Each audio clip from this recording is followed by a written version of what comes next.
like that. Come on. And now we go to a Fox News alert. Russia launching its largest air attack on Ukraine ever with deadly results. And for the first time in the war, a Russian strike hit a government building in Kyiv. Let's get right to Trey Yingst, live in Ukraine's capital, outside a residential building that took a direct hit. Trey. Yeah, guys, good morning. Overnight, Russia launched a massive drone attack against Ukraine, the largest since their invasion of Ukraine back in February of 2022. One of the buildings behind me was hit by those drones.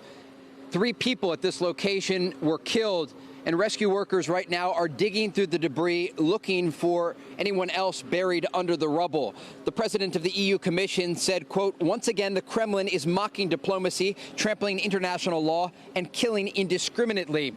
Many EU leaders have spoken out today, understanding that there was a key escalation overnight by the Russians. Not only did Russia target major civilian buildings in the capital of Kyiv, but they also targeted for the first time a government building, the Cabinet of Ministers building, and it was significantly damaged. Smoke was rising this morning from the Ukrainian skyline as rescue workers went into that building to try to determine what the extent of that damage was. But again, today, crews are in different areas across the Ukrainian capital, surveying the damage, looking for anyone else who is possibly buried under the rubble. And European leaders are calling out Russian leadership for this massive attack against their neighbor. Guys, back to you.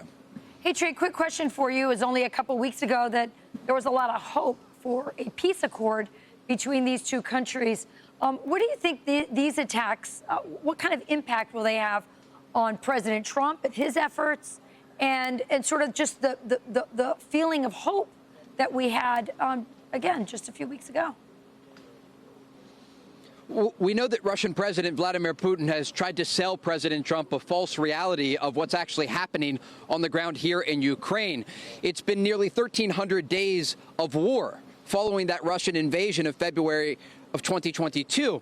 And just last month, Russian President Vladimir Putin flew to Alaska to meet with President Trump, and he appeared open to peace. But the reality on the ground is quite different. What Putin says and what he does are two different things.